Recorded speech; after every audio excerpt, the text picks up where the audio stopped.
আমরা মনে করি যে বাস্তবায়ন প্রক্রিয়ার ক্ষেত্রে প্রধান এবং মৌলিক দায়িত্বটা, প্রাথমিক দায়িত্বটা রাজনৈতিক নেতৃবৃন্দের। আমরা দ্বিতীয় পর্যায়ে যে আলোচনা দিনের বেশি সময় ধরে অব্যাহত রেখেছি তার আজকে শেষ করতে আগ্রহী, উৎসাহী, প্রতিশ্রুতিবদ্ধ। আজকে অনেকগুলো বিষয়ে আমাদের আলোচনা আছে, কিন্তু অধিকাংশ বিষয় আসলে সিদ্ধান্তের বিষয়। বিশেষ করে যে সমস্ত দায়িত্ব আপনারা কমিশনের উপর অর্পণ করেছেন সেগুলোর বিষয়ে সুনির্দিষ্ট সিদ্ধান্ত আছে, সেগুলো আমরা আপনাদের অবহিত করব।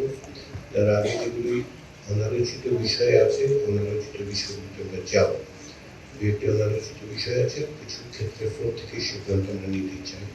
তার মধ্যে বিশেষ করে যে আলোচনাগুলো শেষ করব, সরকারি কমিশন, দুর্নীতি দমন কমিশন, মহা হিসাব রক্ষক এবং নেপাল বিষয়ে প্রস্তাবের আলোচনা শেষ হয়েছিল। সেখানে প্রত্যেকেই তাদের মতামত দিয়েছে, সেখান থেকে আমরা আলোচনাটা শুরু করব। তো আজকে আমরা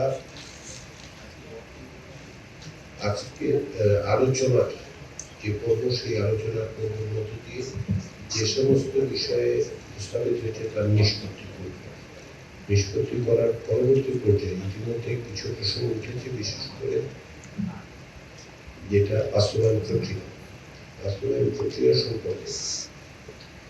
আমরা মনে করি যে বাস্তবায়ন প্রক্রিয়ার ক্ষেত্রে প্রধান এবং মৌলিক দায়িত্বটা, প্রাথমিক দায়িত্বটা রাজনৈতিক নেতৃবৃন্দের। আপনাদের মধ্যে আলাপ আলোচনার মধ্য দিয়ে আমরা বিশ্বাস করি যে যে সমস্ত বিষয়ে আপনারা একমত হয়েছেন সেগুলো বাস্তবায়নের পথ আপনারা তৈরি করতে পারবেন, এবং সেখানে জাতীয় ঐক্যমত্য কমিশন আনুষ্ঠানিক এবং অনানুষ্ঠানিকভাবে অনুভূতিকে কাজ করবে এবং পরবর্তী সময়ে প্রয়োজন বোধে এই বিষয়ে রাজনৈতিক দলগুলোর সাথে আলোচনার জন্য সুনির্দিষ্টভাবে বাস্তবায়ন প্রক্রিয়া নিয়ে আলোচনায় ঐক্যমত্য কমিশন সকলকে নিয়ে প্রয়োজন বোধে বসবে। আবারও গুরুত্ব দিয়ে যেটা আমরা বলি যে ঐক্যমত্য কমিশনের পক্ষ থেকে যে সুপারিশগুলো দেওয়া হয়েছিল সেগুলো ছিল 6টি কমিশনের মধ্যে যে সমস্ত সুপারিশ আছে সেগুলো থেকে সারাংশ তৈরি করে আমরা আপনাদের কাছে দিয়েছিলাম। তার ভিত্তিতে প্রাথমিক পর্যায়ের আলোচনায় আমরা অনেকগুলো বিষয় ঐক্যমত্য হয়েছে, যেগুলোটি তালিকা আপনাদের কাছে দেওয়া হয়েছে ইতিমধ্যে, যেগুলো আপনারা নিজেরাই জানেন। ঐক্যমত্যে পৌঁছেছি সেগুলো প্রায় 13টির মতো বিষয়। কোথাও কোথাও ভোট অফ ডিসেন্টের সুযোগ ছিল এবং আছে। এর বাইরে আজকে যেগুলো আলোচিত হবে, এমনকি কমিশনে যেগুলো সিদ্ধান্ত দেওয়া হবে সেগুলোর ক্ষেত্রে আপনারা আপনাদের নোট অফ ডিসেন্ট রেজিস্টার করতে পারবেন। আমরা ইতিমধ্যে সেগুলো তালিকা আজকে আলোচনার পরে আপনাদেরকে জানাবো, যাতে করে কোথায় কোথায় আপনাদের নোট অফ ডিসেন্ট আছে সেটা আমরা ইতিমধ্যে রেকর্ড করছি। আজকে আপনারা বলবেন যদি কোথাও নোট অফ ডিসেন্ট থাকে সেটা আমরা রেজিস্টার করবো এবং সেভাবে আপনাদেরকে আরেকবার দেওয়া হবে, যাতে করে আপনাদের কোনো নোট অফ ডিসেন্টের জায়গা থাকলে সেটা আপনারা সুনির্দিষ্টভাবে বলতে পারেন। ইতিমধ্যে সনদের যেটা টেক্সট বলছি আমরা, অর্থাৎ সনদের পটভূমি ইত্যাদি বিষয় একটি ডকুমেন্ট আপনাদেরকে দেওয়া হয়েছিল।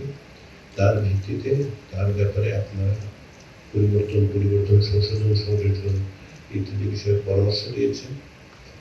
সেগুলো নিয়ে আমরা কাজ করছি, যাতে করে আপনাদের মতামতগুলোর প্রতিফলন ঘটিয়ে আমরা চূড়ান্ত সনদের টেক্সটটা তৈরি করতে পারি। সনদের দুটো দিক মূলত, একটা হচ্ছে যে পটভূমি সহ কি কি বিষয়ে আমরা একমত হয়েছি সেটি, আর দ্বিতীয় যে বিষয়টা সেটা হচ্ছে কি কি অঙ্গীকার করা হচ্ছে। সেই প্রেক্ষাপটেই আসলে বাস্তবায়নের প্রশ্নটি উঠেছে, যেটা আমরা মনে করি যে রাজনৈতিক দলগুলোর পারস্পরিক আলোচনার মধ্য দিয়ে এটা সমাধানে পৌঁছা সম্ভব এবং আপনার অব্যাহত রাখবো। আমরা অনুভূতিকে কাজ করব, পাশাপাশি আমরা আনুষ্ঠানিক এবং অনানুষ্ঠানিক যোগাযোগের বাইরেও পরবর্তী সময় যতটা সম্ভব দ্রুততার সঙ্গে আমরা এই বিষয়গুলো আলোচনার জন্য আপনাদের সাথে আবার মিলিত হব। আমাদের এখনকার কাজ, আজকের কাজ, আমরা আজকে এই আলোচনার দ্বিতীয় পর্বের সমাপ্তি টানতে চাই, সমাপ্তি টানব। এখানে যেগুলো বিষয়ে ঐক্যমত্য হয়েছে হবে সেগুলো পাশাপাশি যেগুলোর ব্যাপারে নোট অফ ডিসেন্ট থাকবে সেগুলোও থাকবে এবং তার চূড়ান্ত খসড়াটা আমরা খুব শিগগিরই আপনাদের কাছে দেব, যেটাতে আপনারা স্বাক্ষর করবেন বলে আমরা আশা করছি।